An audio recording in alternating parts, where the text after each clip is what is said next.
So I have disclosure to make, no conflict of interest. I'm not affiliated with industry.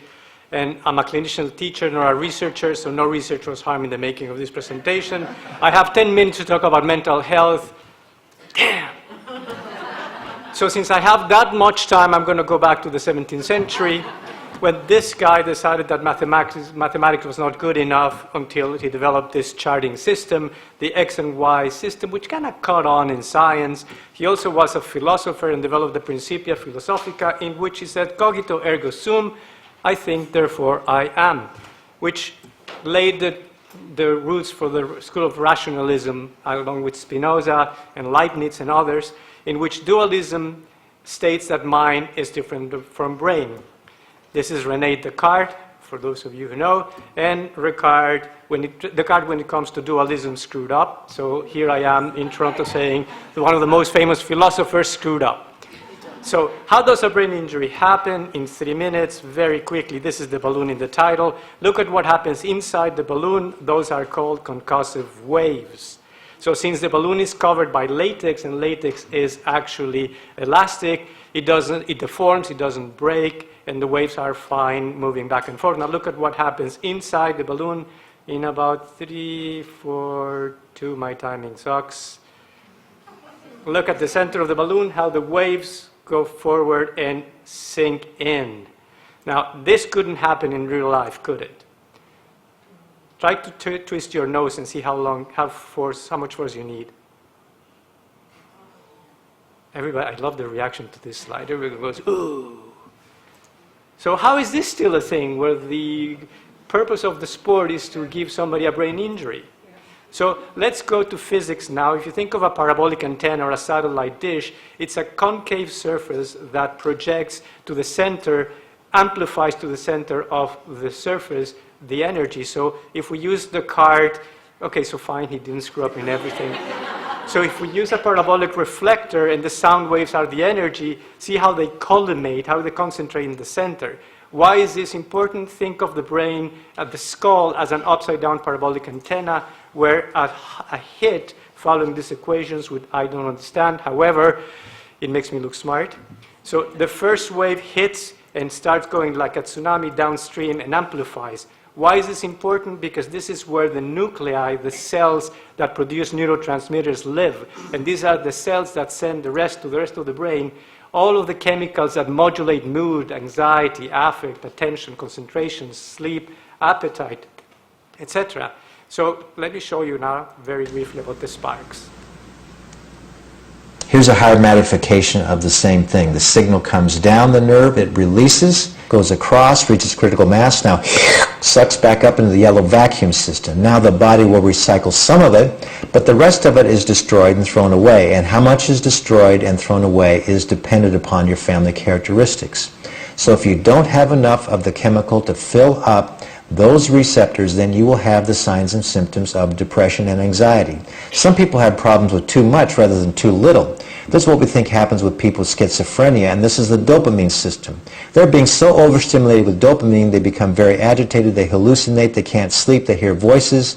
So what we use is medications called atypical antipsychotics, which are represented by these green balls, which temporarily sit and block those receptors from being overstimulated.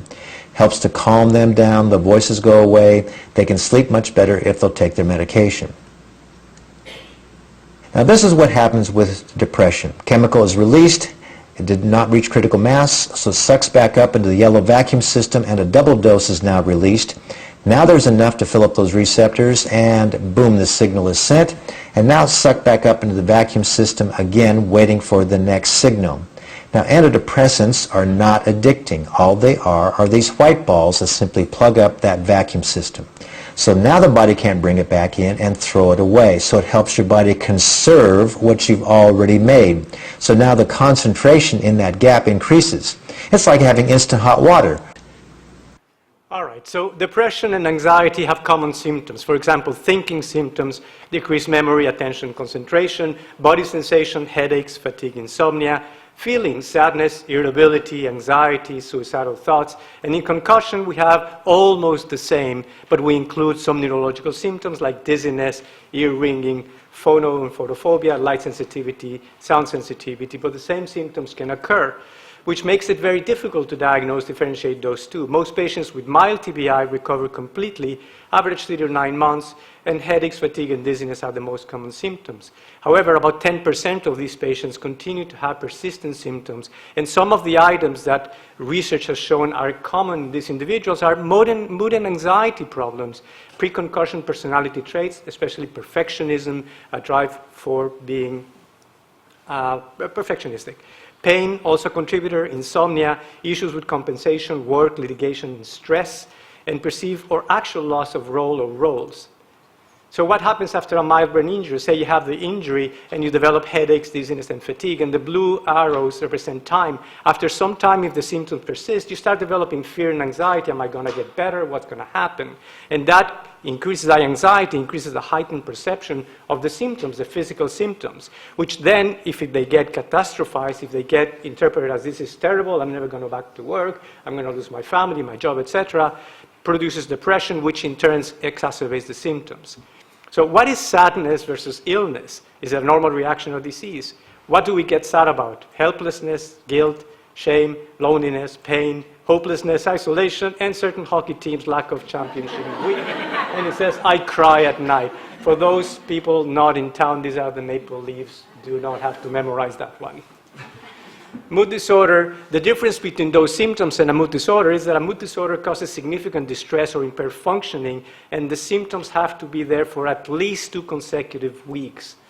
Now, what are the treatments? Most common treatments are cognitive behavioral therapy, mindfulness, interpersonal, individual or group, social networks, family involvement, but the best results are a combination of talk therapy and medications. And the 2 that are most validated in traumatic brain injury are sertraline and citalopram and venlafaxine. Now, it takes 4 to 6 weeks for the medication to become effective.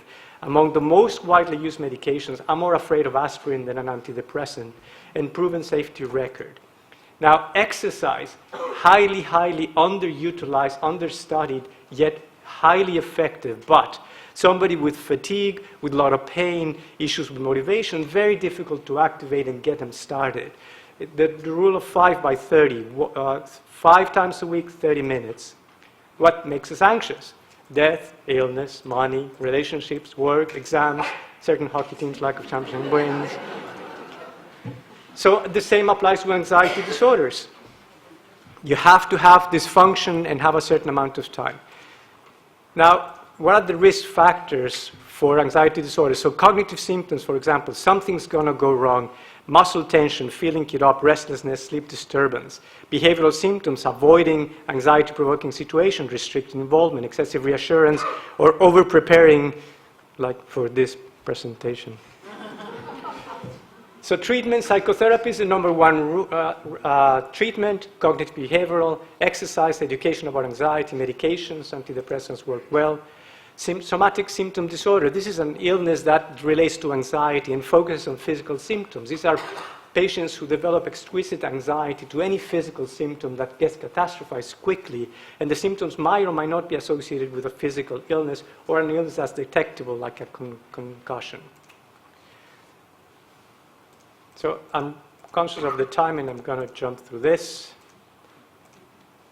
So in frontal lobe syndromes, you have 3 types of syndromes. For example, this executive, you cannot function, you cannot do well, you cannot sequence, you cannot pay attention. And ventromedial, apathetic, orbitofrontal, impulsive and aggressive, like this guy. So what are the treatment goals to gain acceptance by level of function? Gain understanding of the symptoms. Number 1, the patient has to understand where the symptoms are coming from and not catastrophize it. Validation of problems. Yes, the problems are real. Acceptance of symptoms. Having a symptom does not necessarily mean it's catastrophic. Regain control and reintegration. So my take-home message is brain equals mind, the card screwed up. You heard it here. Brain injury causes physical, cognitive, behavioral, emotional, and familiar social dysfunction. Psychiatric issues are very common as a result of concussions. Anxiety and depression mimic, overlap, or exacerbate and perpetuate the symptoms of a concussion. Prompt attention and treatment of mood and anxiety issues is crucial.